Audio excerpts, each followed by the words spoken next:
Sorry, we're just waiting for them to be mic'd up. While we're waiting for the mics to come through, let me first introduce you to Joanne Joseph.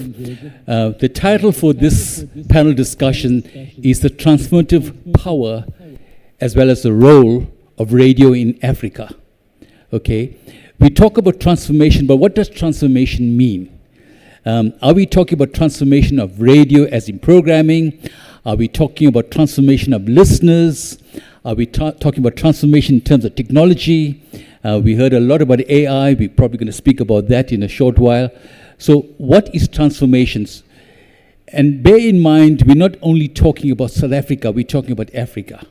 How can we preserve our indigenous knowledge, our languages, our cultures, our traditions, our norms? And I'm going to get Joanne Joseph to lead us into discussion initially. Joanne has been in the media industry, would you believe, for 25 years. With due respect to you, ladies and gentlemen, the elderly people, you remember her reading the evening news on SABC. That's where Joanne Joseph became so very famous. Joanne is an accomplished author, a script writer, an editor. She worked for YFM, she worked for Classic FM, for Power FM, and more recently she worked for 702. So ladies and gentlemen, please put your hands together for Joanne Joseph. Thank you, Robin. Thanks so much for that kind intro. I'm older than you think. It's 27 years now. So,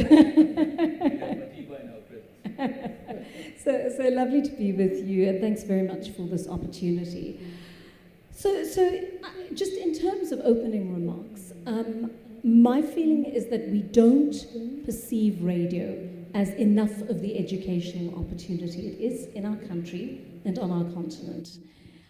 I have the sense that we have used it for many purposes, including entertainment, far more than the education for which we could afford to use it in a country with very high illiteracy rates and on a continent that actually has quite a passion for this medium. I mean, if we look at the figures, I think in 2021 or so, there was some research that was done into it that showed 80% of people still listen to radio in South Africa.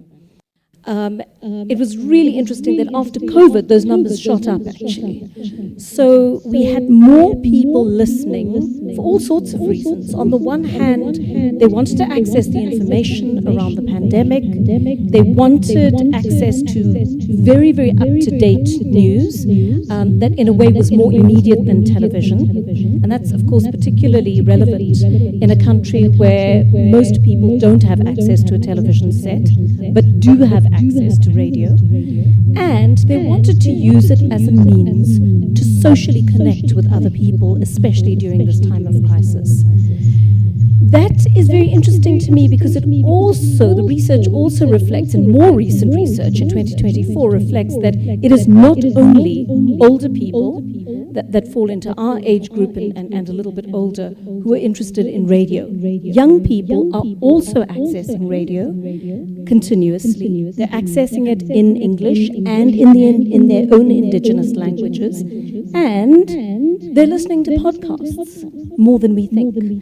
And so one would think, I mean, that whole thing about TV killed the radio star, we thought that was going to become a reality. It hasn't. Our audiences have bucked the trend, and I think it's up to us to rise to the occasion to ensure that we create the content that fulfills that demand.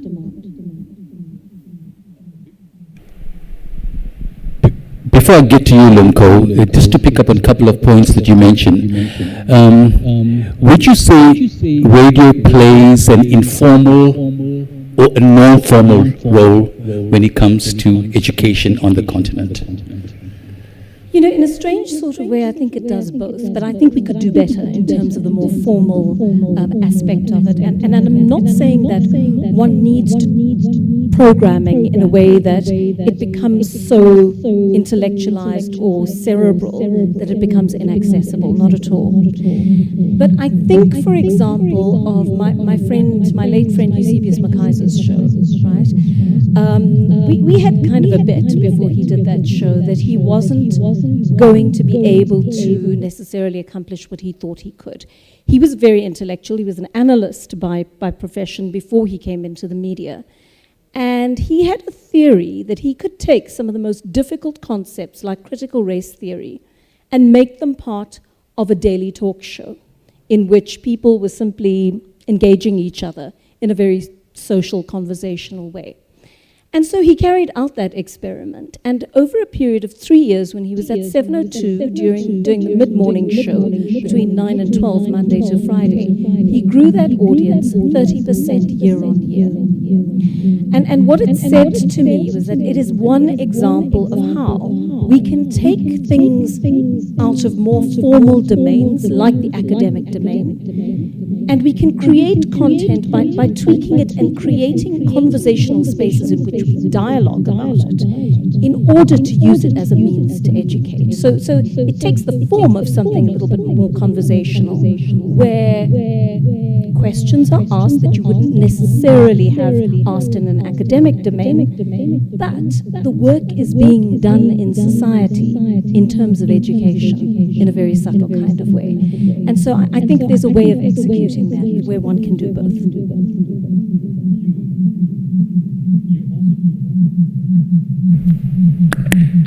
You also make a very interesting point when it comes to the youth of this country. And your argument is that more youth are listening to radio. And when I use the word radio, I also talk about podcasts. But as you're well aware, I've been on engagements and launches of my current book around the country. I'm often asked this question, what about the youth? How does radio attract the youth to listen more to the wireless, the charming wireless? But you seem to think that more youth are engaging in radio. Can you elaborate? It was a strange thing, when I was doing research for this panel discussion. It was something I did not expect to find. It seemed to be an anomaly to me.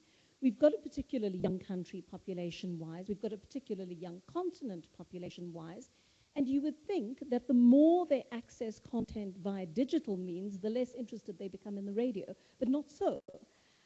They are still connecting in all sorts of ways. Radio, I think the format of radio has changed in a way that accommodates for the way young people engage, both celebrities, journalists, on-air people, as well as each other. So there's kind of triangular engagement now, where they're not just listening to the radio in isolation and not responding to it.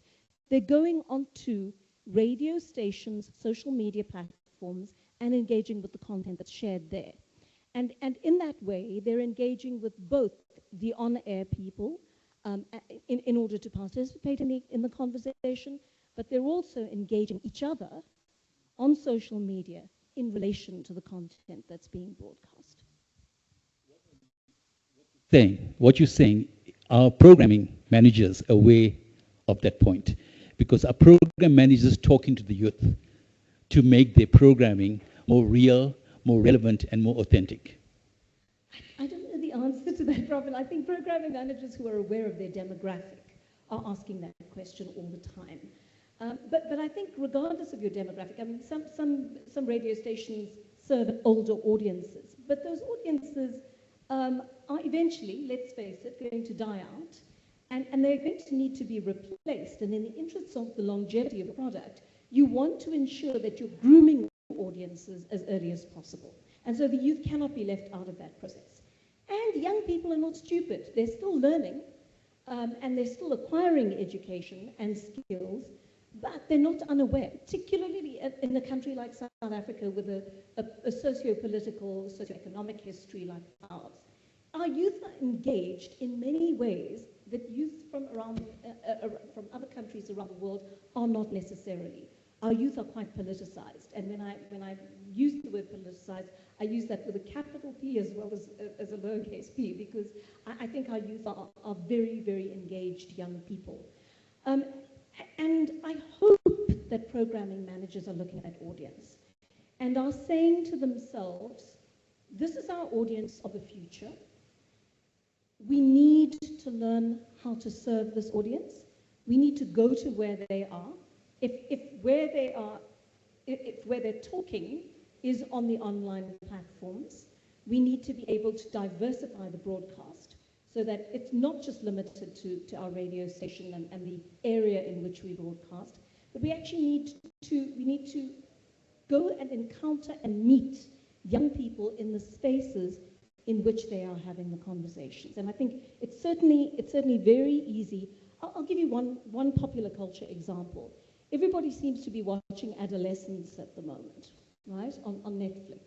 It's a hugely interesting series for all sorts of reasons, but it talks to how we are struggling as a society to raise children in the information age, and how, you know, when you send a child to their room, they're not sitting alone in that room. They are walking out into the world because they're on the internet, and the internet is essentially the world. How many conversations have I heard about this on radio? Almost none. Why? If everyone is talking about this on multiple social media platforms, why are people not seizing the opportunity to look at popular culture touch points that they could essentially use as springboards for important societal conversations? Hence my question to you earlier. Before I introduce to Lumko, our second speaker this afternoon, if you're watching or listening to us online, and if you've got a question or a comment, could you please put it in the chat box and we'll pick it up a little later on. Lumko is an independent consultant. I hope I remember all the things that he's done in life. Will take me the whole evening. He's the former special advisor to the minister in the presidency, the former special advisor to the Minister of Employment and Labour. He served as the Chief Executive Officer of the National Community Radio Forum, as well as the Independent Communication Authority of South Africa. He served on many, many boards, too many to mention, but just to pick up the Centec board, the the Mixita board, and a whole range of other boards. And so it's a privilege to know Lumko. We've been colleagues and friends for many a year. And I'm sure Franklin will pick it up, but we got to know each other from the early 90s when we were lobbying for community radio in South Africa. Lumko, here's your chance.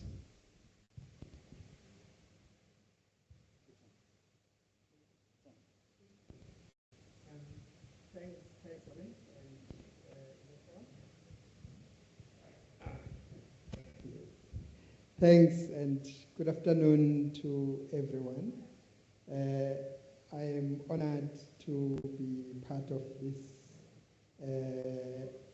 discussion, more so having learned, after attending the previous sessions, learned who is in the room, which is therefore a great opportunity to have a conversation with the likes of the people who are in the room. Back to the topic, I agree with Joan. And the topic is spot on. Radio is powerful. It has always been powerful, and it will remain powerful. You can go back from far back, even when the first transmitter, I think that was 1926. Yes, the kind of radio it was at the time to the kind of radio it is today.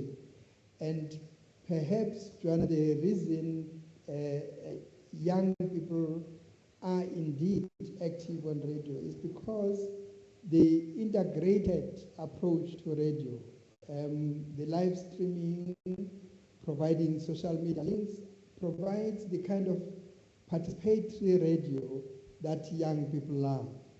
And it is against that background that I don't foresee even in the 7th generation era, I don't foresee radio dying. It may just change the way it is engaging, but still that power of radio will remain. If you recall, radio has been there as liberation radio. Radio has been there as apartheid radio. Radio has been there as the tool to be used for achieving democracy and post-democracy. In South Africa, even in other parts of Africa, I mean, when we started community radio in South Africa, we interacted with almost all regions of the continent, and there was community radio initiatives in West Africa, in SADC, in East Africa, in Central Africa, and we were all able to use the radio to make sure that the voice, and fortunately, we were young as well, to make sure that the voice of the people is heard. And that worked so effectively to a point that in South Africa we're able to even change the whole structure of radio that was envisaged by apartheid South Africa. And we had this discussion, it was in Amsterdam, where we shaped the 3-tier system of radio in South Africa.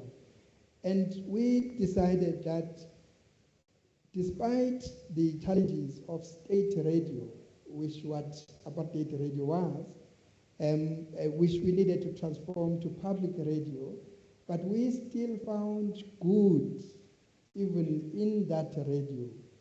The way it was reaching out to all different language groups and therefore enabling more than digital media does today, because not all languages are available online today, whereas with radio, you have different language groups and you are able to speak to almost every kind of person, depending, of course, in a regulated environment, depending on your format, on your license and conditions thereof.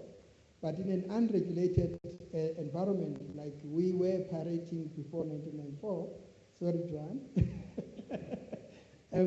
we were able to reach out to all kinds of people in Cape Town when we started Push Radio, and the power that that radio was able to make university students, workers, communities, all work together to say, we will transform SABC, we will start community radio stations.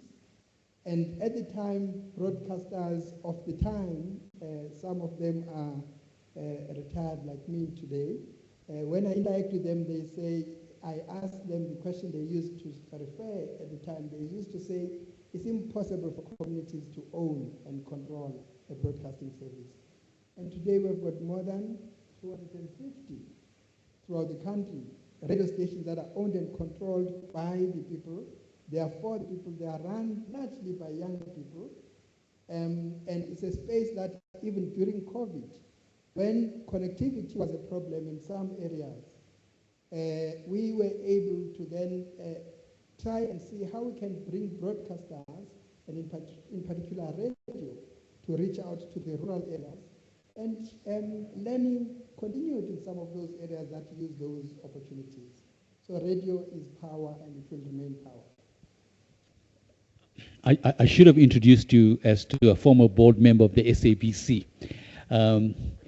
How can the SABC be much more effective in serving the needs of every citizen in South Africa? I must say, Robin, it helped to establish a legislative and regulatory framework through, at the time before ICASA, it was Independent Broadcasting Authority, because we were able to frame the kind of expectations by the public from a broadcasting service.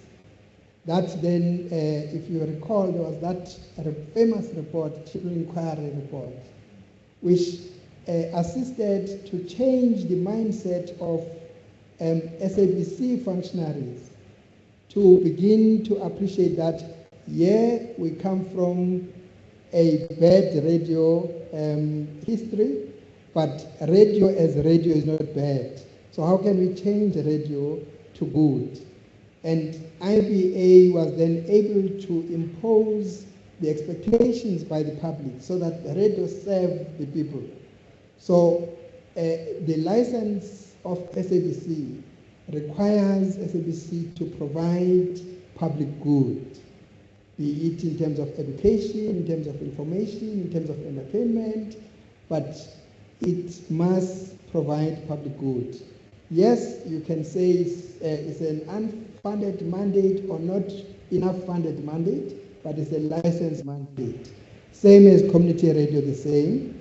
Commercial radio, of course, with flexibilities, but SABC was able to grab the opportunity, provide services to all 11 official language groups, provide good educational programming. I'm sure many of you would remember the Mets on radio, on TV, and as such has been able to educate, informing people, making sure that it changes from what it used to be, where its content was pumped from Auckland Park, with, of course, the apartheid tone. It changed and began to reach out to all provinces and provide content from all over South Africa, which then began to make people see themselves on SABC. And that's how it began to serve the nation so well as it does. You see even more during the election period that without SABC, many communities would not be connected to South Africa. Not to put you on the spot, what's your take on the license fees, which is so controversial in South Africa? License fees for television, it's a necessity. Even now in the space of digital communication, in a way we pay a lot to communicate. I mean, some services that would, for example, if you are new, you are from my village, Mvenyane, you then come to university and you are told there is free email and subscribe. In no time, you are required to pay, because almost all services there is cost to producing them, and therefore you contribute.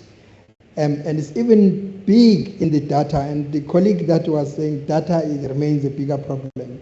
In that space is big monies that you pay. But license fees is very minimal. And I think as good citizens, proud of our country, we should continue pay the license fees. Of course, our expectations continue to demand more from SABC, but we should not let SABC die or let SABC be controlled by the markets. Because if it relies solely on advertising, unfortunately, even its content will change and sell products and not necessarily serve us.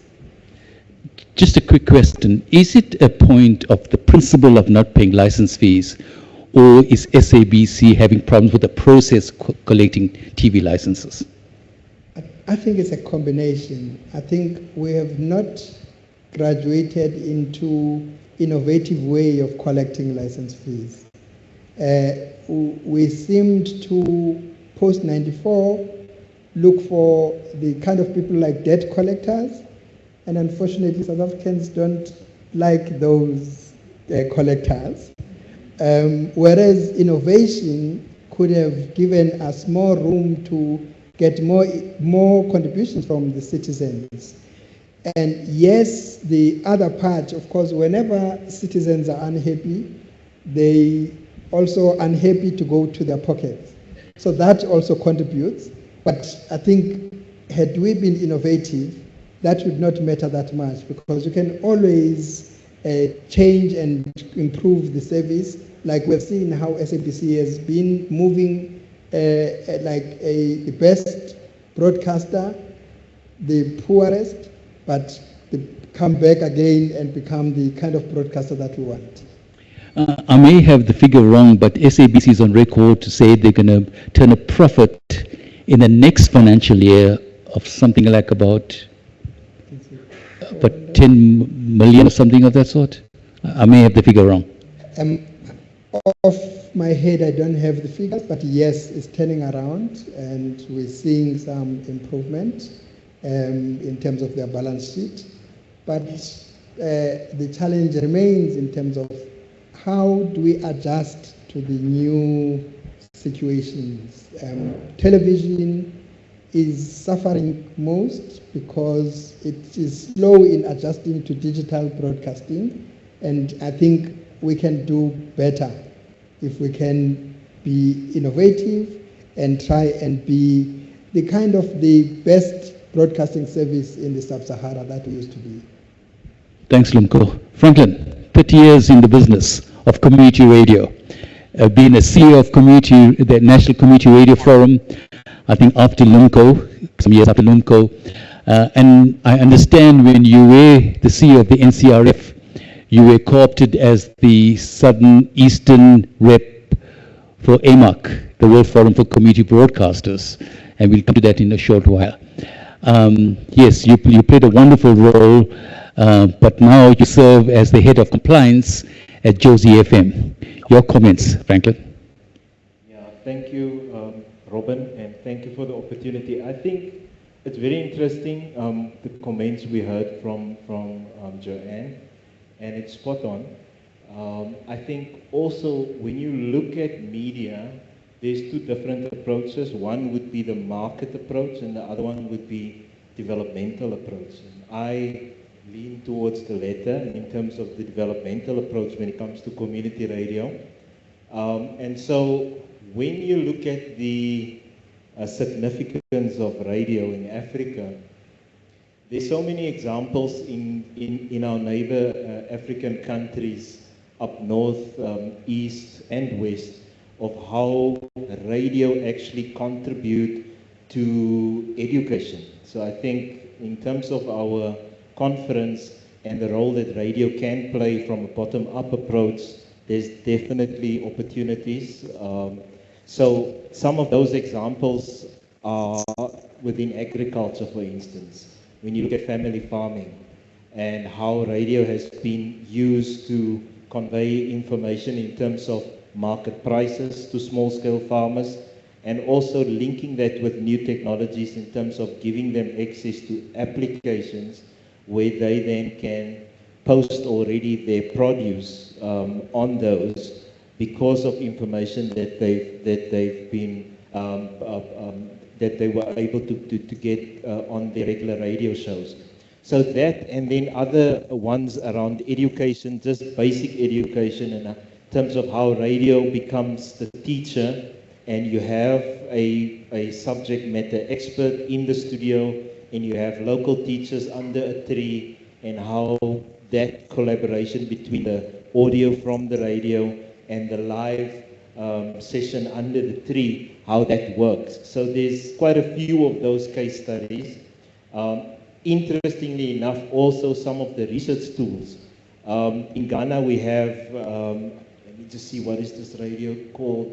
But we have a radio station in Ghana, and what they've done is they've looked at the tools for research and say how do we promote uptake on these when our field workers goes into the streets and they use radio in tandem with your food soldiers, and that open up an opportunity, because sometimes the topics are not culturally au fait. So you need to do that kind of public education, and you link those two. So So I think it is so critical from the developmental perspective to look at how community radio, or in some countries they call it local radio, how that contributes. And then when Lumko talks about third tier of broadcasting, in South Africa, we've got about 250 community radio stations.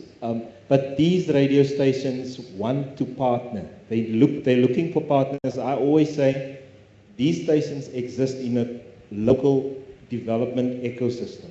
So this local development ecosystem comprises of government, comprised of civil society, community structures, comprised of business and the academia.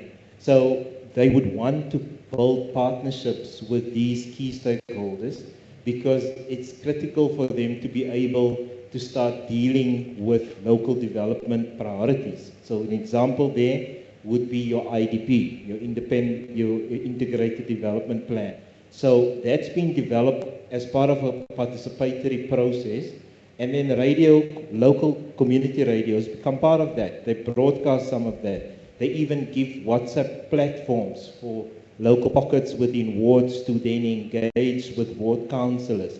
So we've been very innovative in terms of how do we integrate radio into our local societies through community radio. When you spoke about listeners under the tree, I think of the listeners clubs back in Zimbabwe in the early days, which was a phenomenal kind of innovative move on behalf of the government. But just to take your point further, what can community radio do, or what should they be doing to engage with the educational institutions like UNISA, for example? I can cite an example. I've got a very fresh case study from my, I would say my radio station. I'm a founder member of a community radio station in Paarl, like Lumko is from Bush. So this one is KC 107.7 FM. And what KC recently did is they actually went around in road shows in the local community and asked a few questions to communities.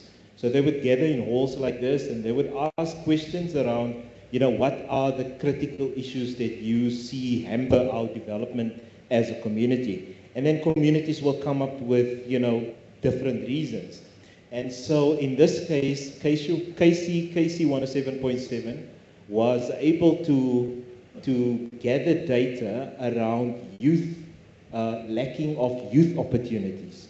And so what they've done is they've taken those, articulated properly, wrote it into a proposal, and they were able to secure Microsoft and LinkedIn into a partnership, and they just had the second annual Youth Opportunities and Knowledge Sharing Festival. So this festival actually started within those roadshows in the community, because communities were saying, we don't have access to opportunities. So Casey said, okay, then we need to bring opportunities to you. And so that festival was broadcasted live, and those companies then commit to invest in terms of employment opportunities for youngsters within those communities. So I think that for me is a tangible example of how radio and local education and the kind of role that our stations can play. Thanks, Franklin. Joanne, any response to what Lumko or Franklin has been saying in the last few minutes? I'm really fascinated at these examples that have been given. Thank you, gentlemen. I can't wait to hear more, which I'm hoping we will do over a drink afterwards, a non-alcoholic drink, that is. but it just took me back to part of our education that I think we are missing out on in this country. And we keep talking about decolonization, Robin. And the universities are grappling with it, but actually it's something that we should be grappling with at every level, because we know that colonization has its tentacles in our African brains and that of every culture in the world that has been colonized. How do we take our children back to a time before colonization when indigenous knowledge systems were valued and were part of our lives as Africans and were intrinsic to how we saw the world. And I think it can be done through very simple things like storytelling. And we must not underestimate the power of storytelling. We've got parents in this country who are committed to educating their children but don't always have the tools to do so. I know of mothers who would give anything to be able to read a book to their child at night, but number one, they can't afford a book. Number two, even if they could, they cannot read. They're illiterate, right? Due to the historical and political circumstances of this country. But this is where radio needs to come in, right? Remember the days of the radio plays. Remember the entertainment value that they provided, but also right now, consider the educational value that they can provide to children whose parents cannot read to them or whose parents cannot afford to have a book in the house. And there are millions of children who find themselves in that situation. To my mind, we're not using radio enough for that purpose because it straddles both information and entertainment there. And I know that radio stations like SAFM, indigenous radio, language radio stations like Ukozi have done better at most. And many, I think, community radio stations are better at telling these stories than the commercial ones, because in commercial radio, we often think, oh, well, we've got too far, we're too evolved to be doing this and nobody will pay for it. But I don't think that's actually true. I think there's value in having a certain slot or a certain number of slots dedicated to that kind of programming, whether it's on the weekends, on a Sunday afternoon, in the late evenings. There is a lot of writing, there is a wealth of information that is coming out of our continent. And I think that radio could be one of the places where we should be sharing that. We put things into categories and we compartmentalize them and we say, this is for the academic audience, and this is for my less sophisticated radio audience, and this is for my slightly more sophisticated TV audience. Who says? And I think we need to go back and revisit those assumptions, because there are things that we think we know about media in this country that we actually don't. We've made assumptions, or we've followed examples and templates from the global north that have dictated to us how we do radio in this country. And I don't think that they're necessarily completely valid. I think there is some validity to them, but at the same time, I think there's a space for what might be considered softer programming, but for our continent could be a very powerful contribution to getting us to see the world differently, see ourselves differently as Africans, instill a sense of pride in us, and create a kind of programming that is distinctly hybridized, comprising the various different cultures and ideologies that we encounter on our continent, which is fairly unique in its makeup. Do you believe commercial radio, for example, has a public service mandate? I do. And I know it's not always a popular opinion, but I believe that every radio station, every platform, particularly the talk radio stations, have a responsibility to play a role in the education of our audiences. And I mean, I'll give you one example that I tried to implement on my show at 702 when I was doing the afternoon drive show there. Explainer journalism became quite important to the show. We went back to basics, not being afraid to ask some of the stupid questions, right? If you've got a local government election coming up, the election systems are complex. They're not easy to understand off the bat. It's okay to go back and have a conversation starting with the fundamentals about how our political system is composed and how exactly we engage that political system as citizens. What our rights are, what our responsibilities are, but what the possibilities are as well for us as voting citizens. And this is something that we need to actively do. I think that this explainer journalism should become quite intrinsic, especially in the post-truth world, right? Because we're living in an age where, I spoke about the information age earlier, but it's more than that. It's the post-truth world, where two things are happening essentially. facts and accuracy don't matter as much as before, and people are so driven by emotions and subjective worldviews that we sometimes struggle to see the wheat from the chaff, the facts from what is invented. And this is going to be essential to creating the next generation of critical thinkers. If we don't do it, we will have a generation of conspiracists, we will have a generation of people without the ability to critically analyze, without the ability to watch anything or listen to anything or read anything or pass a billboard on the road and not be able to even decode that. And we will be sitting in a very, very dangerous space the closer we move to that if we don't make some kind of deliberate intervention right now. You remind me very vividly of the point that facts are sacred, opinions are free. Everybody's got an opinion, but the facts matter the most. Franklin, not long ago we had a conversation about our upcoming local elections. You just want to add to what Joanne has been saying about how we cover local elections in our country? Yeah, I think very important for us is to understand that every time we enter a cycle like this, there's education needed because there's a high turnover of staff. We work with volunteers within the community radio sector, so there's a high turnover of staff.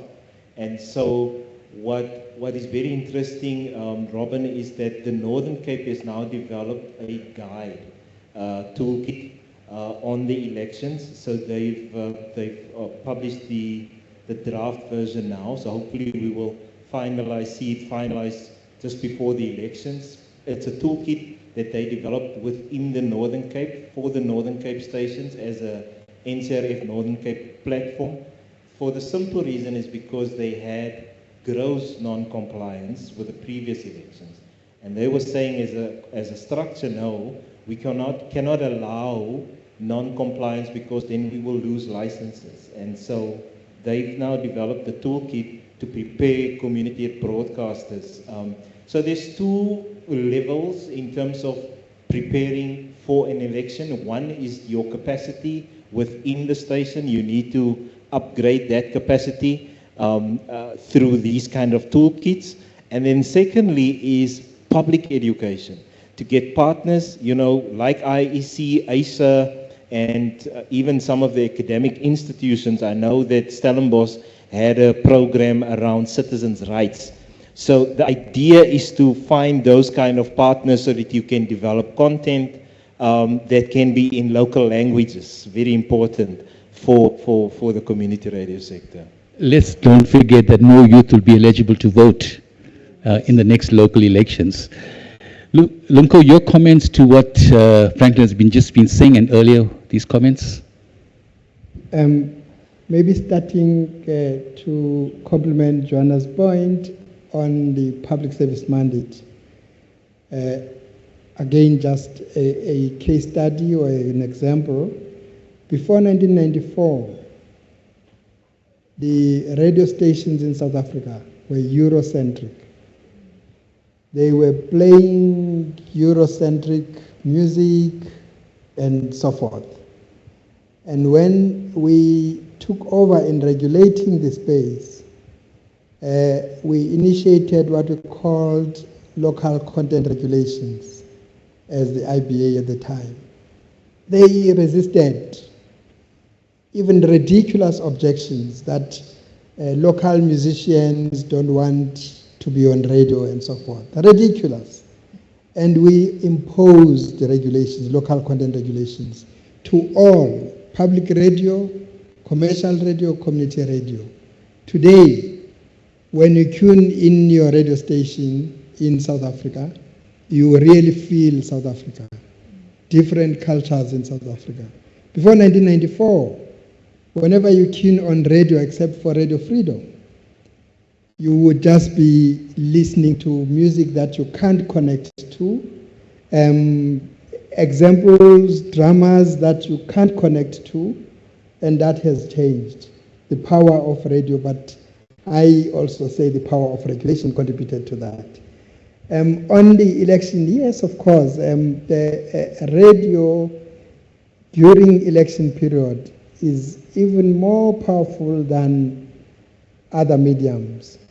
Somebody may say social media, but the problem with social media, not a problem, let me, if I was using my language, I would put it differently.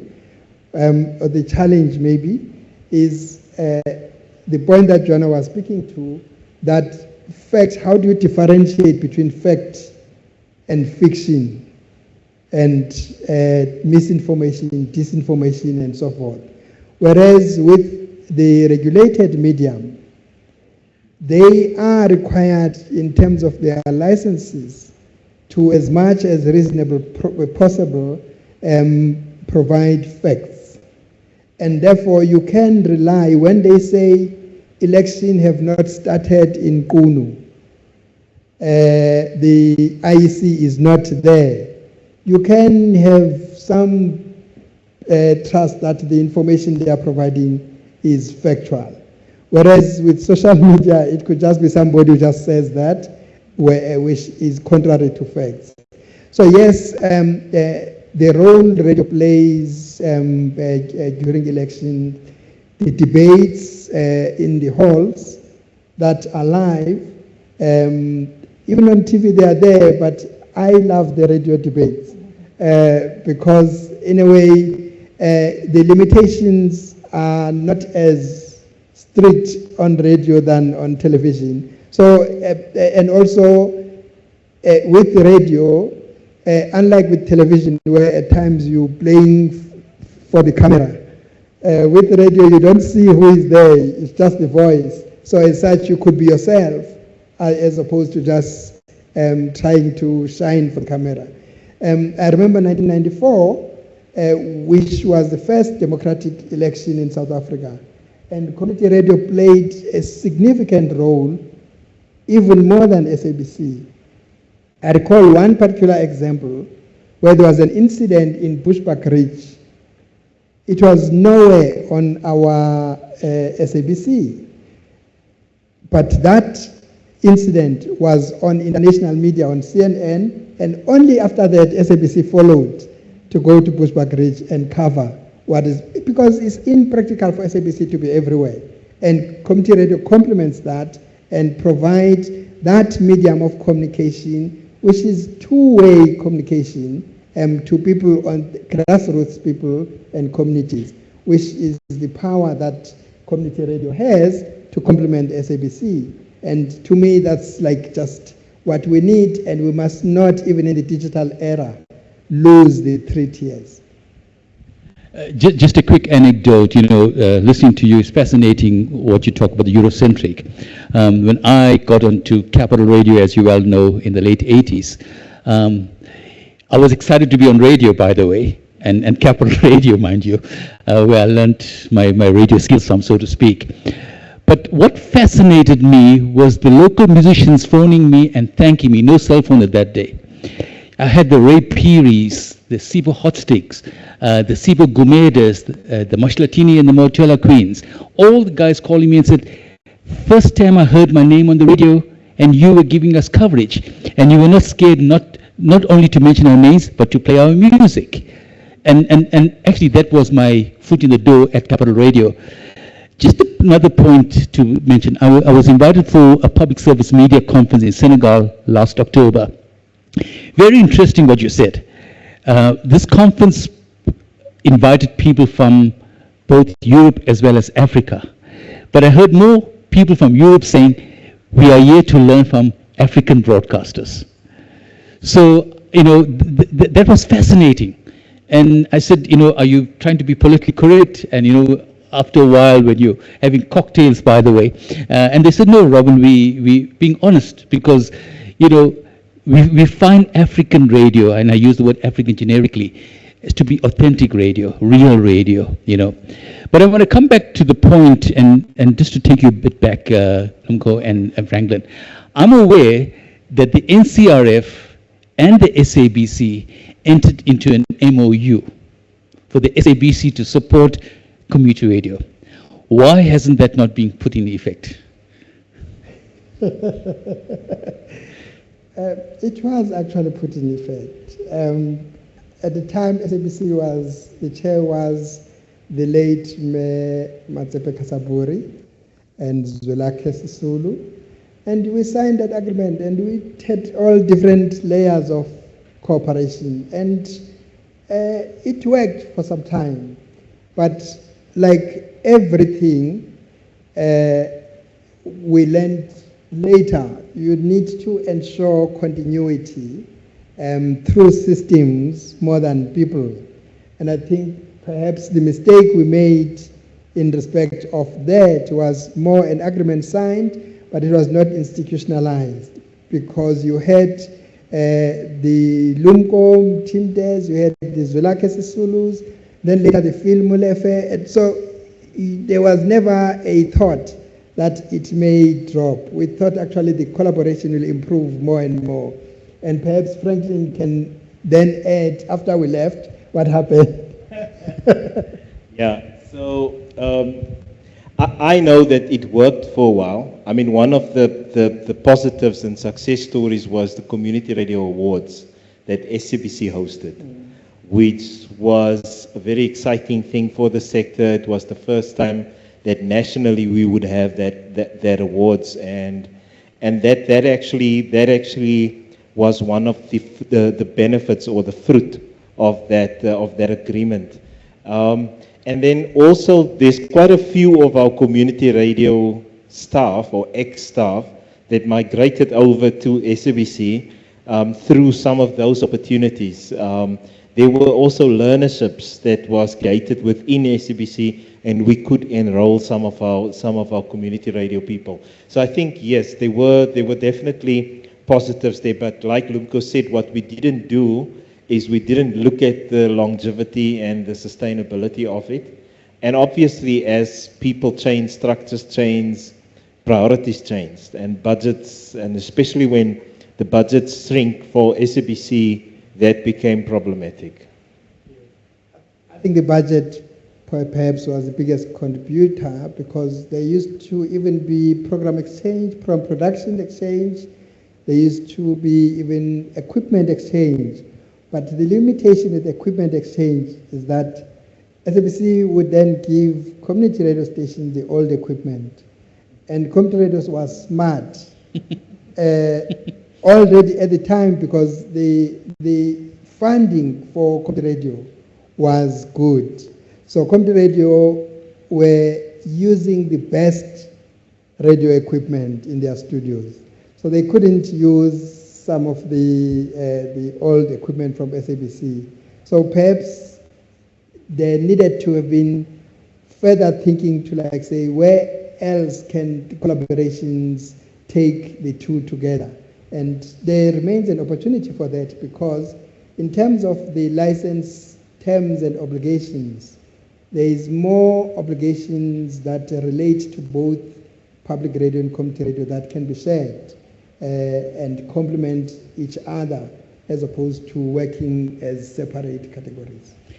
Don't you think there's no better time to kind of get back to that arrangement, bearing in mind local elections are coming up?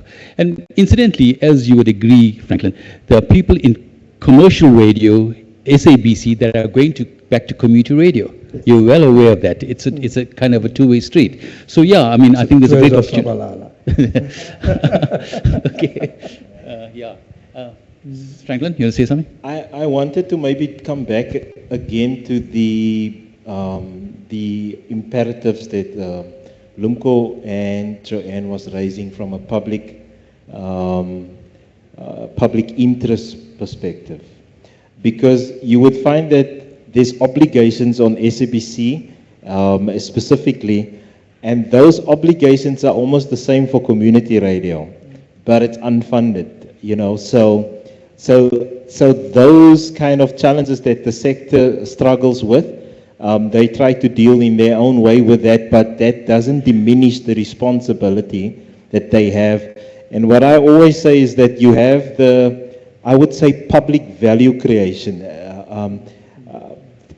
component of community broadcasters locally. So what we normally do, like I was saying earlier about the IDP, is I would say to stations, when you do your strategic planning, look at your provincial development plans, look at your district development plans. Then you try to incorporate some of those objectives, because then it makes you more attractive for investment from the local entities, whether they're government or business. Yeah. Joanne? Sorry, Robin, I just wanted to add one more comment to that, because it makes so much sense. I do wish commercial radio stations could adopt a community radio station. You're well aware that Prime Media does their bit Yes. for community radio. Yes, and I wish it could be done more widely, because we've spoken about radio education in the context of radio providing a platform in order to help educate the nation. But actually, we also have a responsibility to educate our colleagues in the industry. And often community radio is neglected, in that, people fall into community radio, they do have a measure of talent, but there's very little streamlining or development of that talent. And let's face it, commercial radio is working at a very high standard. When SABC works, it works really well. And you want some of that intellectual wealth to be migrated and to be shared, to be imparted to the next generation of community broadcasters as well. I know of one broadcaster that is so professional that they often get into trouble because they don't operate like a stereotypical community radio station that is not supposed to be working at a particularly high level or standard. And that should not be the attitude. The attitude should be that it is possible to upskill our community radio stations to the same level that we do our commercial radio stations and the public broadcaster, if we are committed to it. So that's something else I'd like to see more of. More investment in citizen journalism from a news and current affairs point of view, but also more investment in the wonderful broadcasters who come through community radio stations and end up being on commercial stations because they're that good. And they've had the opportunity of a wonderful community radio station acting as a training ground for them. So I just want to add, Robin, I'm also, the other hat I'm wearing is chairperson of the community committee within NAB, the National Association for Broadcasters. So we had our first roundtable last year where we were looking at having a discussion around skills and the transfer of skills and the opportunities of skills development across the two sectors, which is commercial and community. So that discussion went very well. In fact, we planning to have a second one this year with much more tangible, outcomes in terms of how do you then almost like partner or how do you match, opportunities that commercial radio can provide from a skills development point of view, and then bring a steady supply of skills or individuals, youngsters, especially women, because that's the one discussion we had, is that there's a need to develop more female skills within the broadcasting sector. My addition to that is, without commodifying the community voice, because the risk of commercialization, the reason from the beginning we were kind of not vying for the relationship between commercial and community, except for that commercial take the skill from community, was we didn't want the commercialization of content to influence community voice and therefore take away the power of community voices. In simple language, commercial radio didn't want community radio to sound slick. That's what you're saying. Brendan, just to come back to you, I'm aware that the Community Radio Forum had made representations to government for, is it 30% advertising? Where is that at? I think Lumko will have more information inside, but what I know is what we've submitted. So we submitted so many proposals, but at the moment there's discussions to make it policy, but that hasn't started yet. There's supposed to be policy development to kind of ring-fence 30% of ad spend and communication spend from all government communication budgets and advertising budgets to community media, not just community radio. Yeah. But in terms of where that is at the moment, Lumko, maybe you can add. It's a noble, not even just a proposal, because as far back as 20 years ago, that was an agreement with Parliament to advocate for that in government. At the time, you'd recall, I think Eric Kolwane was the chair of the Communications Committee. And that was agreed to even with government, which was led at the time by the late Minister Collins Chabane. It was understood, but the predicament is legal. Public Finance Management Act provides for procurement to happen through procedures. And all what is needed is to amend or provide a dispensation, regulated dispensation for community broadcasting, or even a practice note that then enables government to not procure in the normal sense of procuring. Because if you want to communicate in Alfred Nzo district, there is one community radio in Alfred Nzo district. So there is no need to be wanting 3 codes and all that kind of requirement.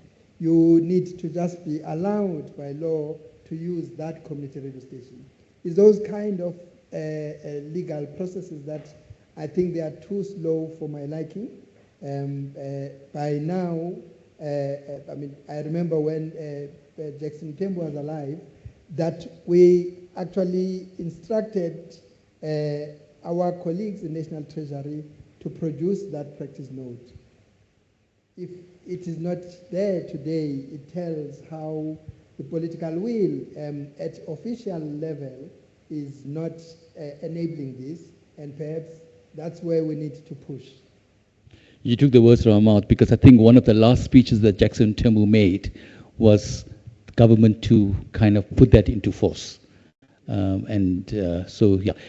Coming back to what I often preach, and you, all three of you know this, the complementary relationship between radio, print, small/big screen, digital media, and stills photography. Keeping that in mind, how then do we advance African digital humanities? Bearing in mind, there's a strong kind of link and association with all media platforms. Joanne. Well, these are all cognate fields, so we should never be thinking about our medium in isolation. And Robin, I'm a firm favorite of this, because I think we do limit ourselves in terms of what we can achieve by merely making use of one medium in isolation, when there are multiple ways of talking to people, using different media, and trying to accomplish a far broader impact by talking through these different media. And for me, I don't understand why we limit ourselves. I have found expression, for example, in radio, in television, in non-fiction writing, in fictional writing. All of these media interest me. I'm interested in music. I'm interested in drama and theater. And there are so many ways that we can tell our stories. Storytelling is really at the root of all of this. I think that if we simplify it down to the basic understanding of what makes us tick as human beings creatively, we are all storytellers, and we are all built for story. The human brain, the human mind, the human soul is built for and sustained by storytelling. There was a wonderful quote that I used in a creative writing course that I gave a few weeks ago that said, "Even when we are sleeping, our brain is telling stories." And that is how geared we are as human beings for the process of storytelling. And so I want to encourage those of us who work in the creative arts or the digital arts, or, there's so many areas that have been siloed off and compartmentalized. I would encourage us to start thinking beyond the barriers and start working together in a more concerted way. Because there are so many ways of imagining the content that we want to put out there. There's so many ways of developing the digital humanities. And all of these present an opportunity to do it. So networking is part of it. We actually need to start engaging creative communities that don't fall under the description of the community in which we daily live and work. But the world is our oyster. When you say that international candidates come here to look at how we do this in Africa, this is one of the greatest things about Africa. I remember when I was learning drama as a teenager, one of the things that my drama teacher impressed upon me, God rest her soul, is how intrinsic creativity and artistry is to being African. Where you had Europeans who put on their finery and went to the theatre in the evening because it was an event. Theatre was part of African life on a daily basis. And that just gives you a sense of who we are, the origins of our creativity, and the way we see the world, and how I think we need to start perhaps moving back to who we are in terms of that identity, where all of these disciplines and artistries are just so intimately enmeshed in us. Maybe just to add, without repeating,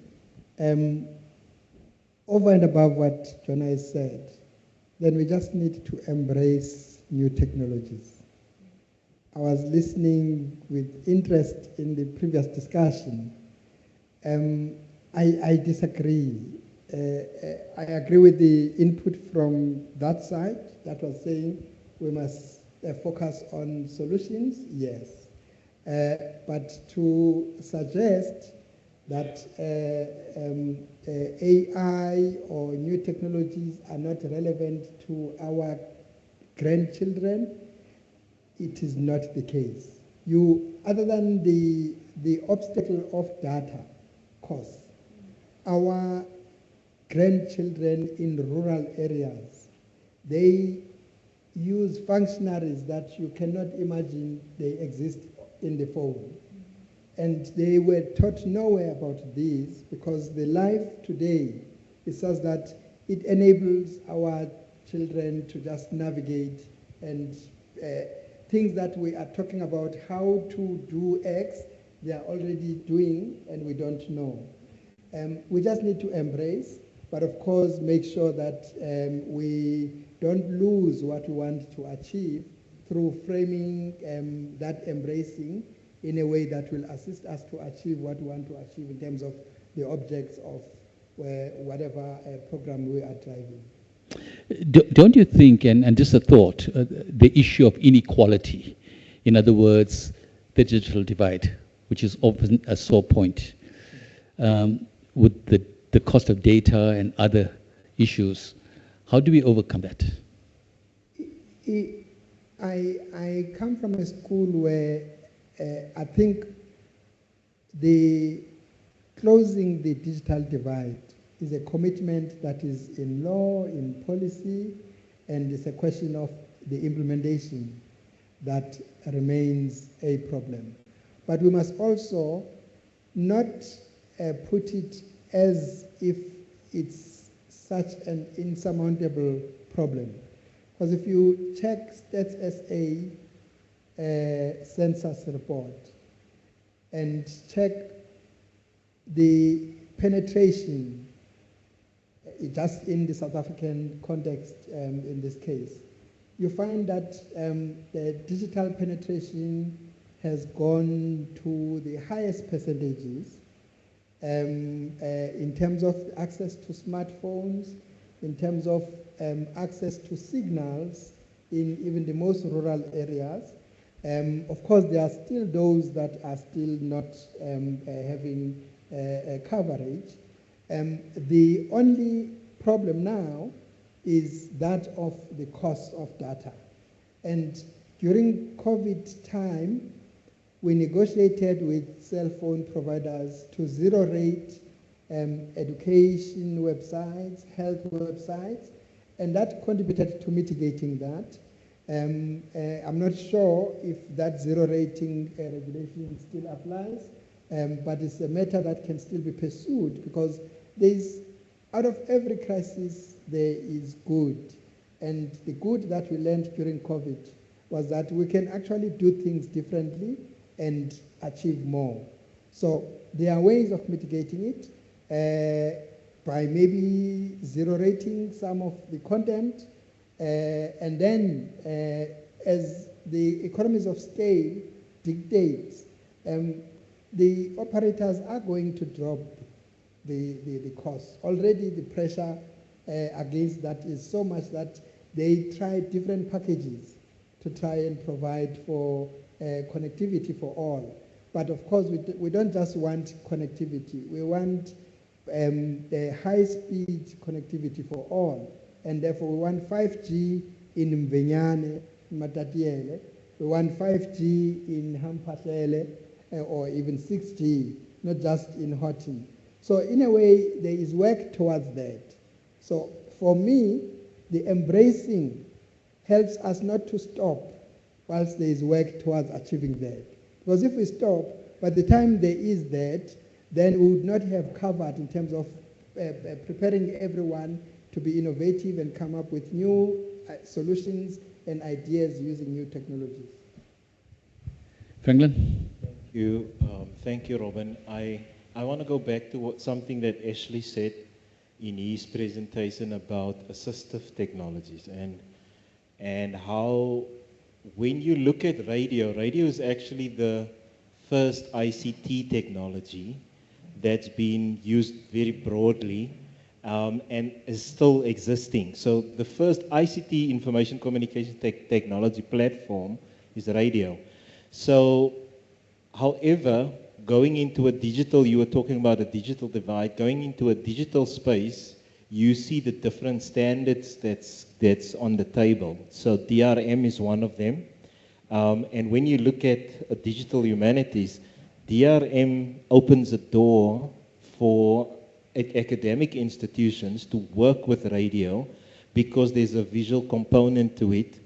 And I'm sure the technology exists to even incorporate some of the assistive technologies that Ashley was referring to.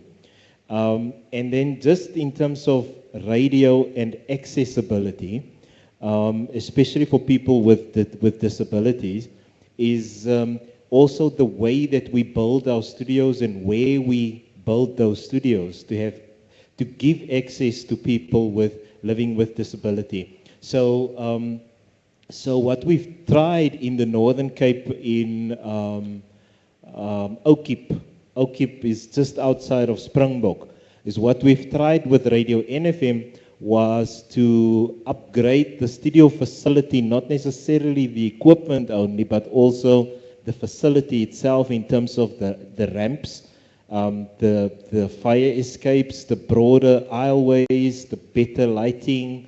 You know, we were just falling short of braille signage. So the idea is for us as a sector to also grow closer, use technology, become more accessible, and be more cognizant of the role that we play within society. Last example I want to cite is the one in, and I think Ashley, you will like this, Innovation for the Blind in Worcester. They've got a studio that I helped them with, and they've got people running that radio station totally out of their own corpse. There's no other help. So it's people that doesn't have good eyesight or don't have eyesight, and they're running that radio station inside. It's an internal radio. They don't have a frequency necessarily, but it worked wonders for them because they tell stories, Joanne, to each other, and they can recall And it's beautiful to allow and to open up the opportunity for them to use this technology. So I think definitely in terms of digital humanities and how we think about it, I would encourage academic institutions to look at innovative ways. The person that presented just before Ashley was talking about coding. So I was thinking, if you could do a radio drama and you develop a radio drama to start, doing public education around some of those terms, but write it into a drama script. Because that's what we did with alcohol abuse and alcohol fetal syndrome in PAL. So what we've done as a radio station, we've gone to Department of Health, all the other NGOs working in that space. We've partnered with them and asked them to, and we got a funder for that series, and we developed a 50-episode series around how our communities engage. So we told stories of people living on farms and having families in town and vice versa, even the owner of the farm, the teacher at the school. So you incorporate that into a real life story that lives on radio. And that's the kind of innovation that I think is available to us to be able to bridge this gap. That kind of initiative should actually be kind of used on community television, for example, or as a podcast on digital media, for example. Lumko, coming back to you, and we're looking at Africa. And in your chapter in the My Radio Memory book, you write very clearly and articulately about how radio freedom was supported by the African countries.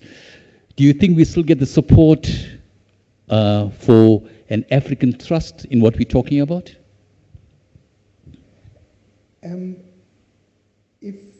If you asked me this question last year, maybe I would say maybe not that much possible.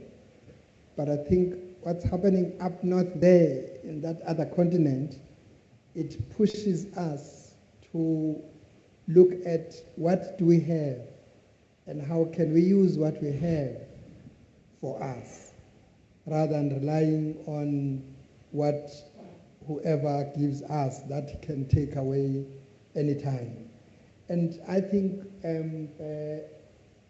the sector or the ICT industry broadly needs to look now, even more than it used to what can we as Africans support, from R&D all the way to, of course, products and the different platforms. How can we use them to drive our agenda, to speak to our people, to promote peace and try and clarify some of the agendas that get not to be known by some communities and allow foreigners to divide us. So there is even more reason for that. And I think if we reflect from the it was not just radio freedom. Liberation radio in our neighboring countries was used for good. Of course, it was also used for bad. Regulation provides a framework for it to be used for good.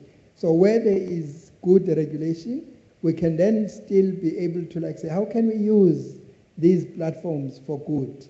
Be it radio, be it some of the platforms that the West does not want to be regulated in the digital space. And we do know the reason why they don't want that, because they are in control of, maybe in this room and online, maybe all of us are on social media of one form or the other. But there are times where when we post some content, it gets rejected. And if you were to conduct a research and analyze what kind of content that gets rejected. Maybe you take the category of violence. Is it all violent content, or is it content that is deemed to be portraying the West negatively? It's work for researchers to determine that. But the point I'm making is that then those spaces, they don't want them to be regulated so that they continue to control what we listen, what we consume, so that they drive the kind of thinking they expect out of us. So today, more than ever before, as Africans, as the East, as the Asian world, and everywhere, we now say the BRICS community, we now have more reason to try and diversify means of production of any industry, diversify what we consume, the curriculum at universities, diversify all sources of knowledge and production of knowledge. And these platforms provide us that opportunity. Hence, for me, let's embrace new technology. That's very encouraging. Denzel, are there any questions online? No, nothing? Okay, just the last closing comments. The issue of literacy. How do we address that issue? Let me start with you.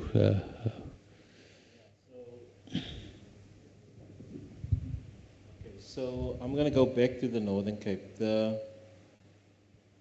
The stats in the Northern Cape show that it's the province with the highest school leaving statistics from grade, I think it's standard, what is it, standard 7? Grade 9.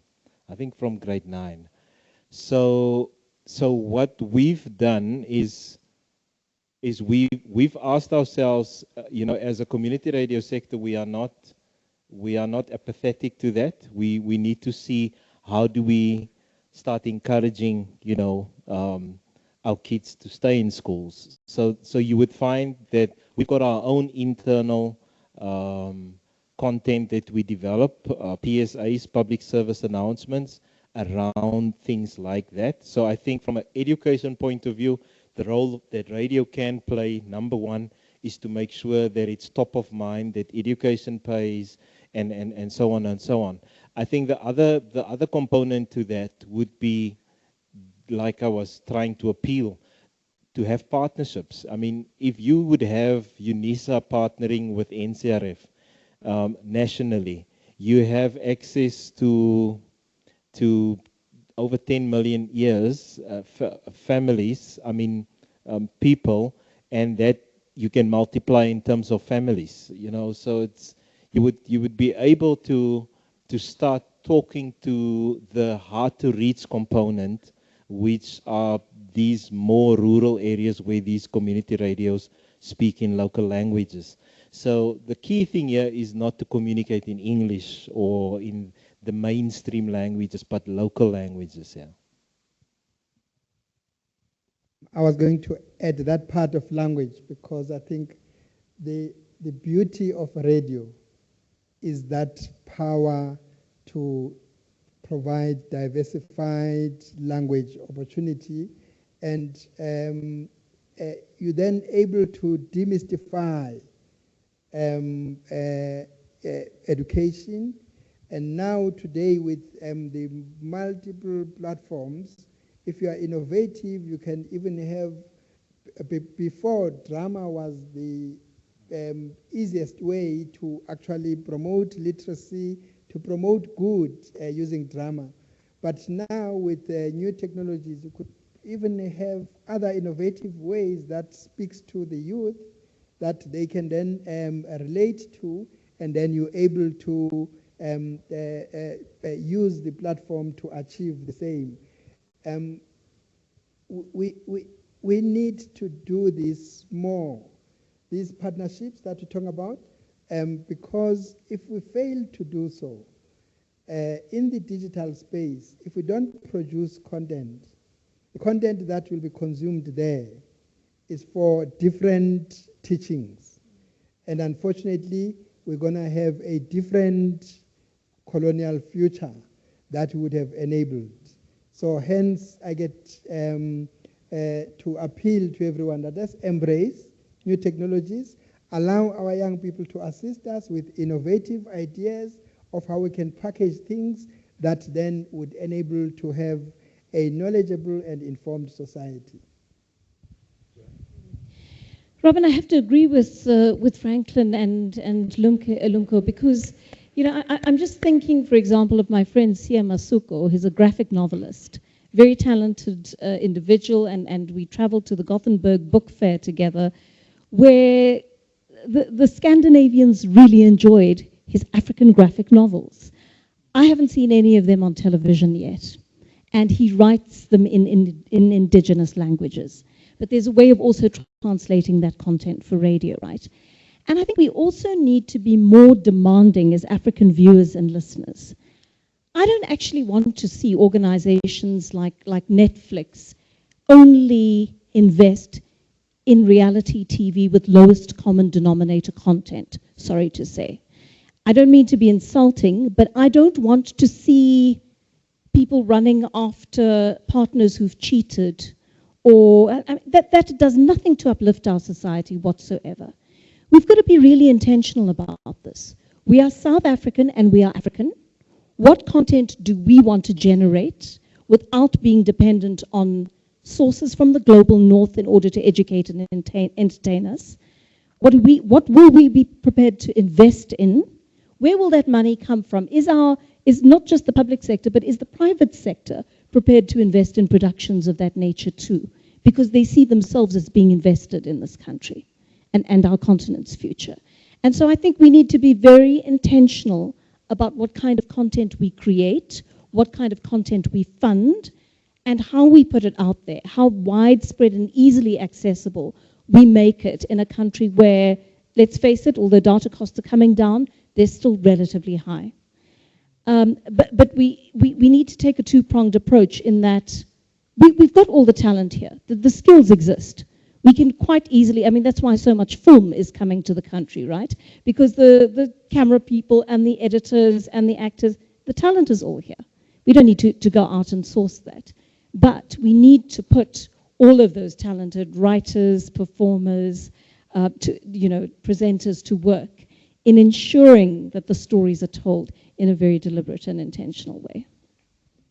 Thanks, Joanne. Shall we go to questions from the audience? Are there any questions? Nope. To any of the panelists? Here, there's one there. Please, when you ask a question, just make sure you tell us who it's directed towards.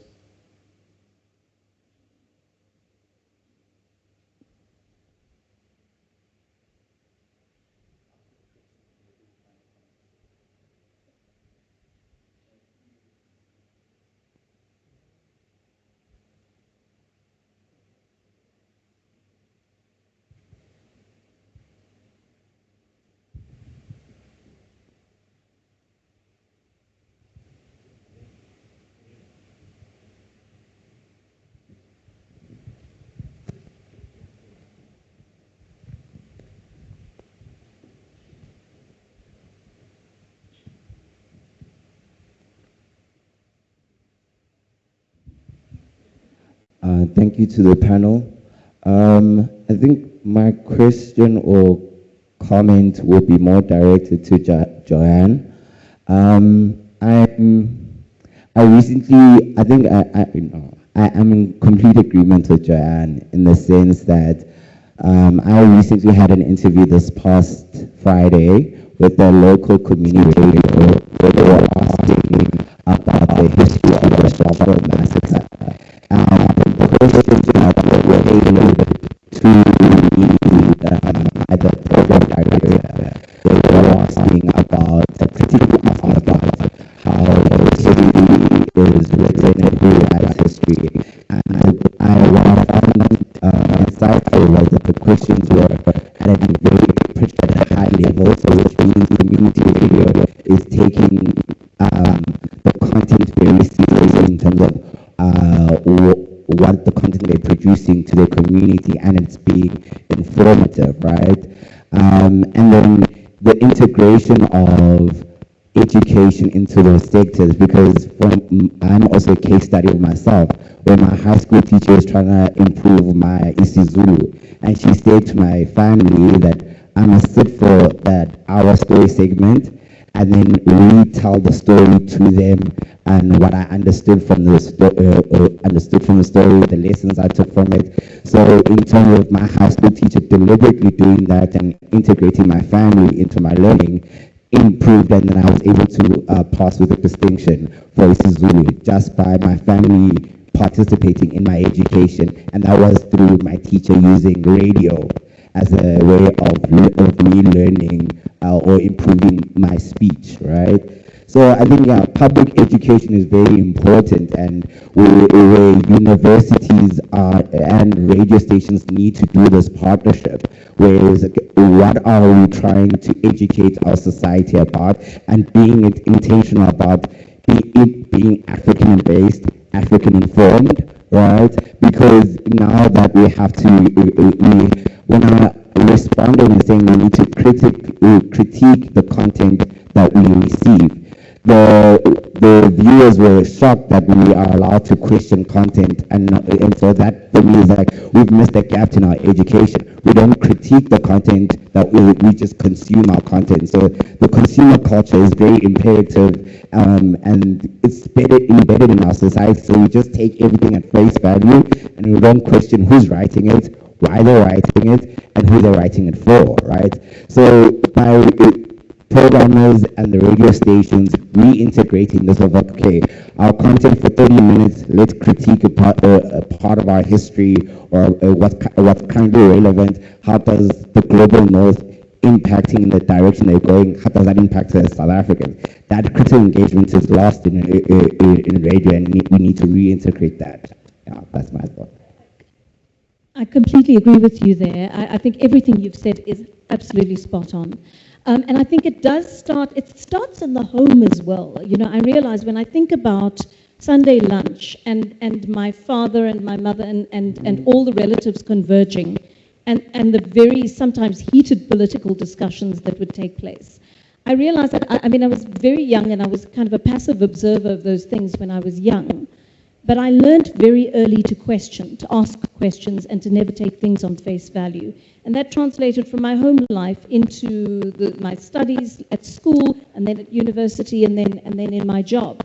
And that is such an important skill that we need to give our children, that ability to question and to look at aspects like positionality that you've spoken about.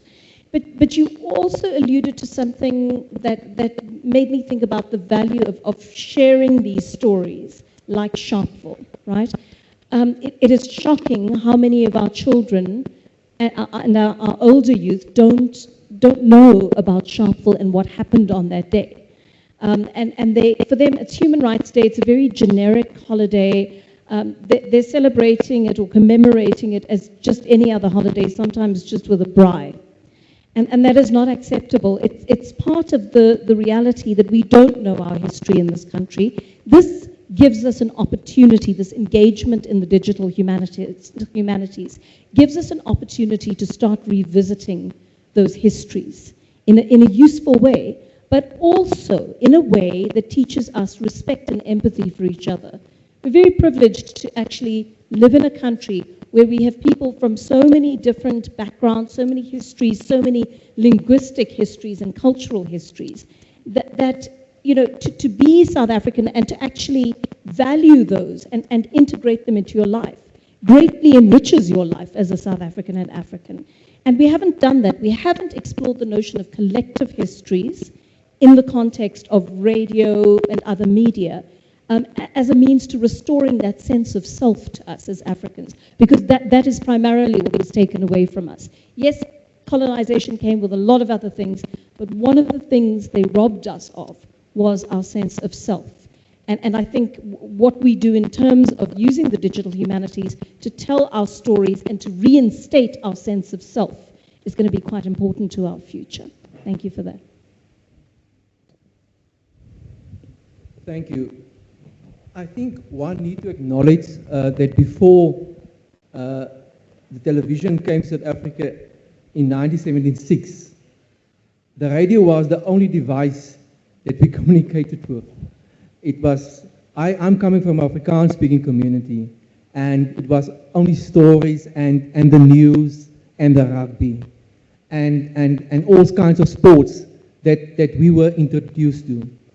But we also need to understand, my concern is, and I want to pose it to you, the elephant in the room is, you're not mentioning the decline in infrastructure at the national broadcaster, which is a great concern for us as South Africans, not only as academia.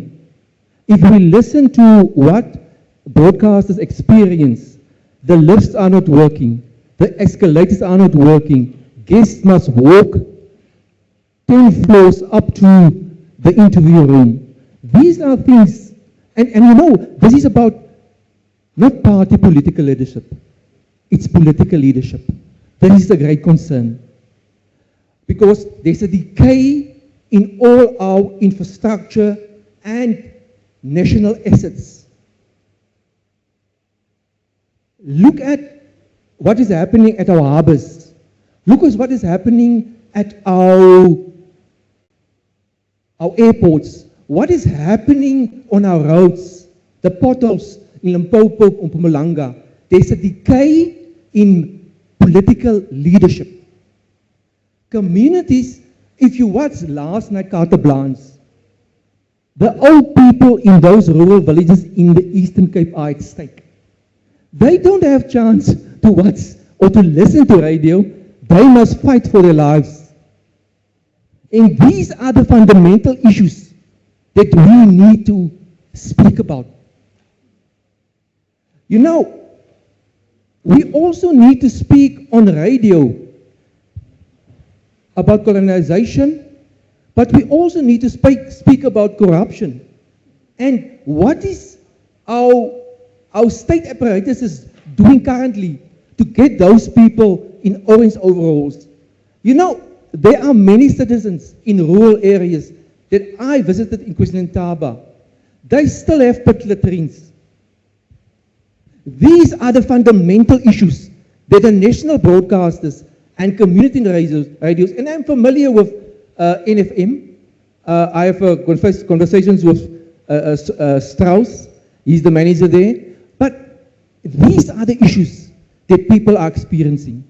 You know, and it's not a mere fact that we are not saying don't introduce AI. We are saying that some communities, our learners, are struggling to get to school. They have to walk to rivers, teachers walking naked. In their underclothing, they must walk to water, rivers. These are fundamental issues that our broadcaster and the radio must highlight. Why are we not doing this? People get killed daily, innocent old people in the Eastern Cape. Elderly people get raped. The broadcaster is silenced. You know, we are sitting here. If the president is here, he will say, I'm shocked about this. Every time he's shocked when he appeared at a place. He didn't know this. This is things that our students are writing. Last night at my house there was a burglary. We were kidnapped. Please postpone my test. But we are not highlighting those issues. You know, I think sometimes we are fighting about, you know, before Donald Trump, I'm not a Trump fan, but we know about our issues in South Africa. Now after 30 years of democracy, there's still the great divide, the have and the have-nots. The issue that you earlier mentioned, Joanne, and this this is my last point.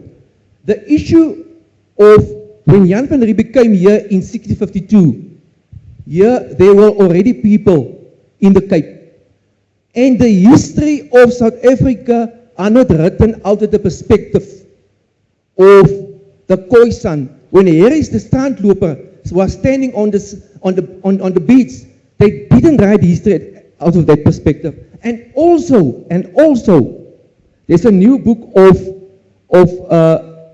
Gilomere Mabenga and Chris Nyssen, where they giving a total different history of what happened in South Africa before 1652.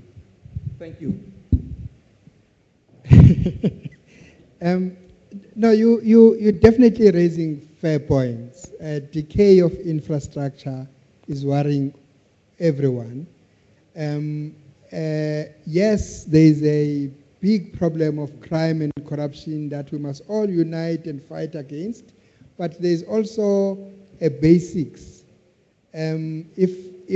If I install solar in my house today, if I don't have I don't make my family understand that in 25 years, even the lithium would have its lifespan ending, then unfortunately there will be no lights after 25 years, and then there will be a cry, like you say. So fairly, I think we underestimated the decay of infrastructure, and it's coming back to hit us badly in many respects. So it's a fair point, but I think radio does talk about these things. Of course, as we prepare towards a national dialogue, maybe more will be spoken about, but I think the point that was raised earlier, we do need as South Africans to focus on solutions, because at times we can just be complaining and end up hitting each other, whereas if we were to invest more on ideas and solutions and how we can use new technologies to provide some of the solutions of those schools that are being closed down because there are fewer number of learners that can be accommodated by a particular school, and the distances and so forth, we need to look at what is new technological solution that we can adapt, embrace, that can be a solution to some of those problems. So we are together. It's just there is that those discussions on radio, maybe not much, or maybe at times if you listen to some of the English radio stations, I won't say SABC or what, then it's just complaining. If you listen to some stations, there is ideas and solutions that are being considered, and that I think is what is the special thing about South Africa.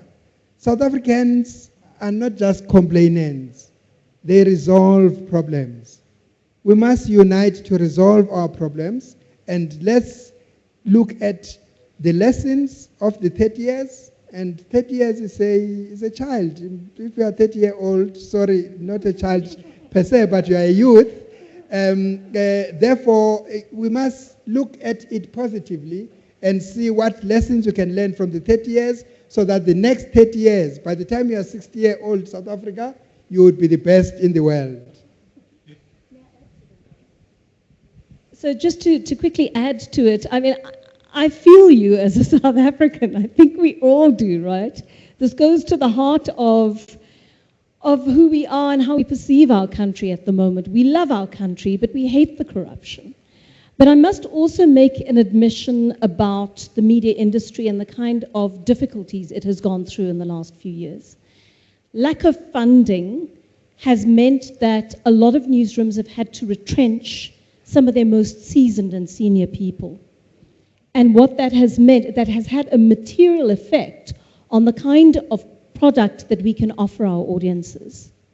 When you juniorize newsrooms and you lose the vast majority of people with institutional memory in those newsrooms, for example, you are sloughing away generations of knowledge that just don't make their way into broadcasts anymore, because the skill set of the people broadcasting and preparing those bulletins and programs, etc., and writing the scripts, it's just not there. It's not up to scratch. And so that is a reality at the public broadcaster, that with the losses, the financial losses the SABC has suffered in the last few years, that there has been a serious loss of skills. That is not to say that there aren't pockets of excellence at the SABC. There really, really are. But I'm going to stick my neck out and say, when you have a leader like Patiswa Jangana taking over, and she's coming in there as a really strong editorial person to do one job, which is provide the best current affairs and news programming to the nation, and her efforts are stymied, then it tells you that somebody does not want that level of freedom of thought in the newsroom and that kind of leadership that can enable broadcasters to bring their audiences the best possible news, that they can gather. Having said that, we've got to claw our way back as an industry. You look at just about every media house in the country, and you'll see that just about everyone has suffered retrenchments in the last few years. We have got to rebuild those skills. They are intrinsic to living in a democracy. If we do not have an active, well-equipped, well-resourced, well-skilled media, it represents a decline in a really important aspect of democracy. It means democracy is not functioning as it should if you do not have the people in those spaces who are able to ask the right questions, hold power to account, raise social justice issues, educate the nation about things they ought to know about, but also, in times of conflict, hold the nation in a way that promotes unity and social cohesion rather than just simply fractious points of view. And so I want to say, wherever the opportunity exists, we as the media would love any assistance that we can be given, financially or otherwise, in rebuilding the skills in this industry that have been lost.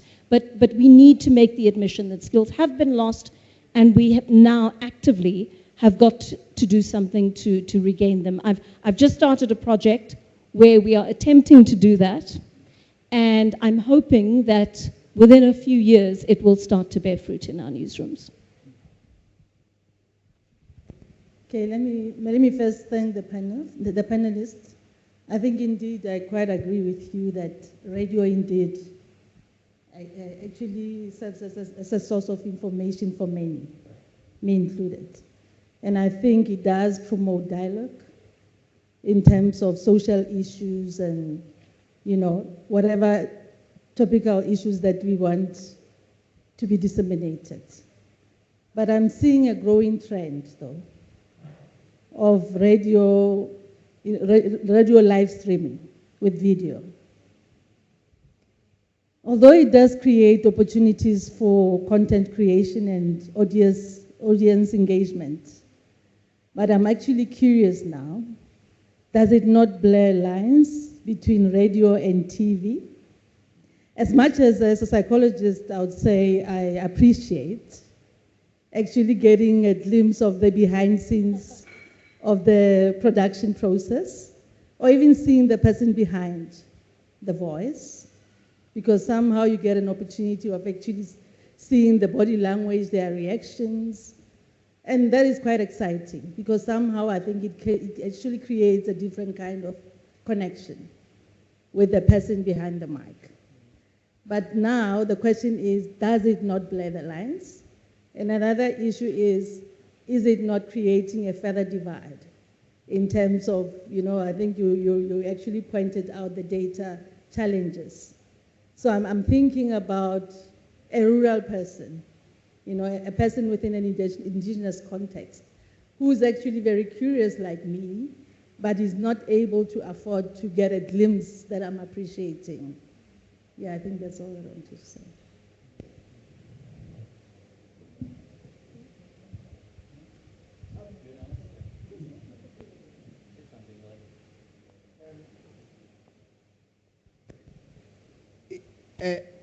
Yes, blurring of lines. because the good of radio before was when you're sitting in the studio, you have to psych yourself that I'm talking to people, but you don't see them. Same as the listeners as well. But now with the multi-platforms, things change. But I don't think the radio will disappear. I think, because remember with a radio, when I drive home now, I'll be tuning on my radio. When I'm in the garden doing whatever work, I'll be listening on my radio. When we are in the cocktail there, maybe there will be a local radio being played, as opposed to hotels like Western music. Maybe they will play local radio and then we have a taste of, So radio is unique in that sense. But yes, the digital divide, it remains a problem, but we must all work towards making sure that the service providers begin to take to heart the demand of South Africans and at least find ways that will make data accessible to all.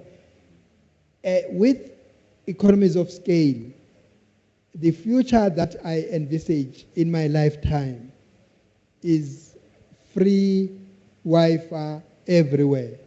And I think it's going to be achievable in my lifetime.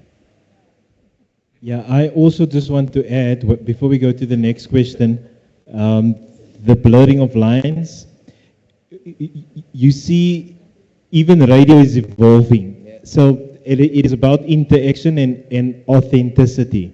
So what the streaming component does, it really brings that authenticity and building relationship. In fact, the stat shows that community radio's got the highest loyalty factor of all the other commercial or public radio. And that loyalty factor is because there's this familiarity with the broadcaster. So I think it's not necessarily a bad thing, although from an access point of view, it might be.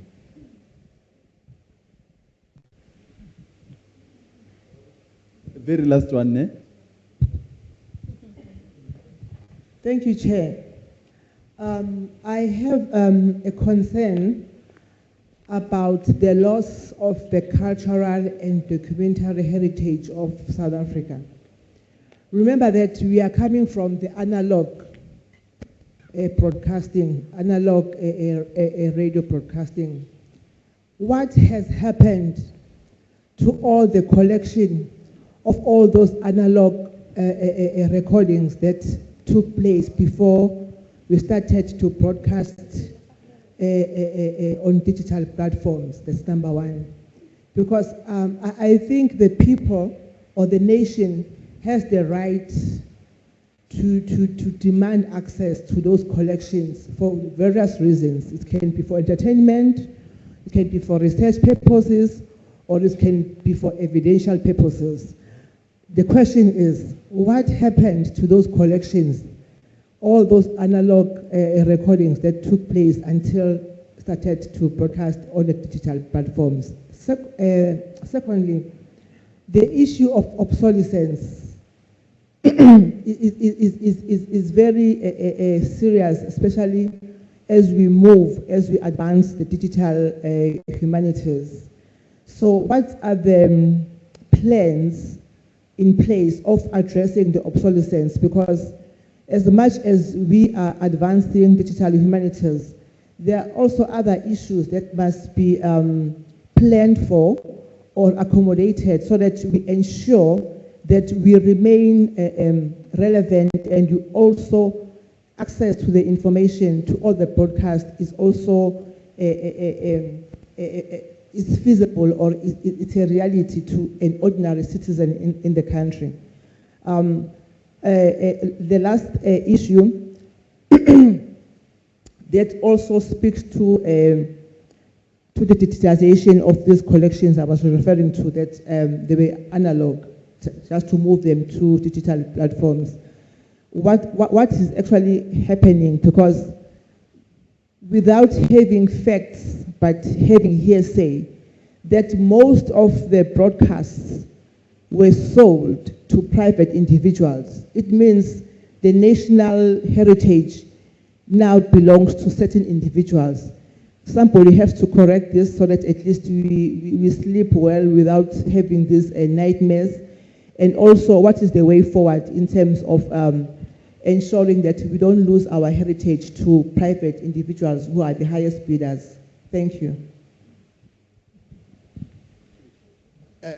I'll keep it short. I think the good that comes from that input is the life of a partnership between this digital hub and maybe the Department of Arts and Culture, Department of Communication and Digital Technologies, and SABC and Community Broadcasters to invest. When I was still working at the then DOC, we had a project like that of creating a broadcasting museum.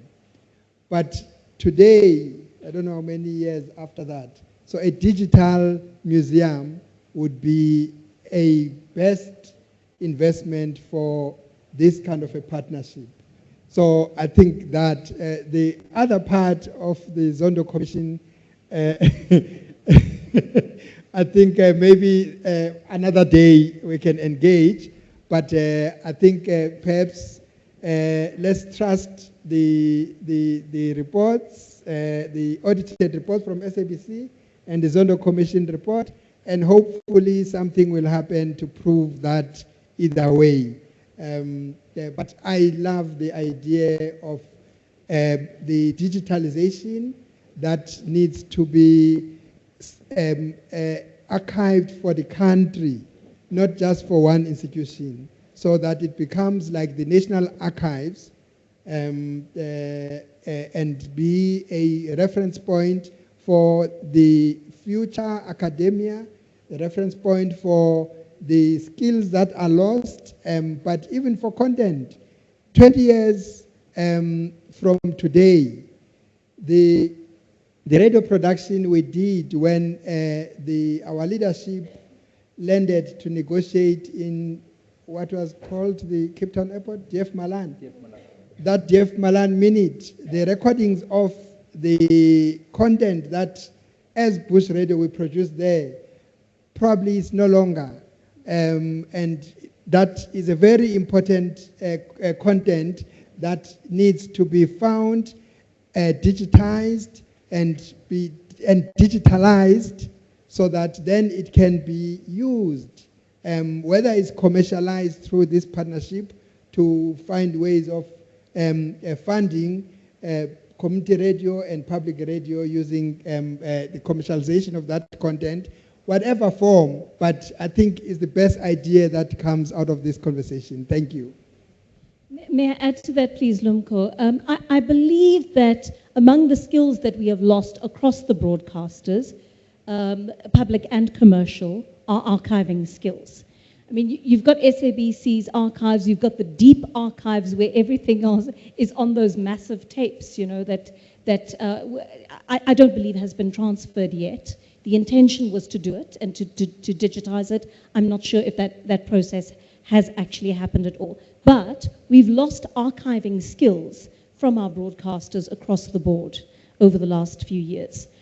So I would say this is where a university could step in, because these kinds of incredible archiving skills do exist at universities.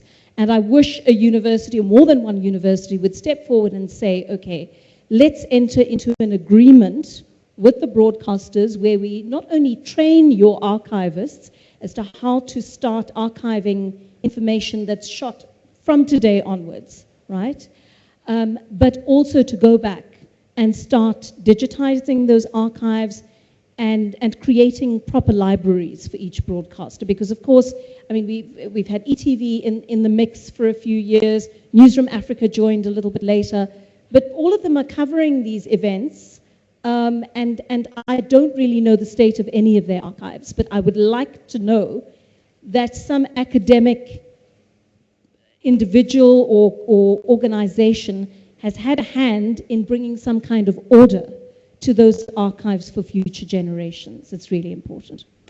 Thank you, Joanne. Last comments, one comment. Final comment. what would you like to leave the audience with? Franklin? I think the power of radio, I think the significance of how radio is still part of many of our lives, and how we need to find new ways to use radio to ensure that it provides accessibility to our communities. So I think that is critical, especially when it comes to content.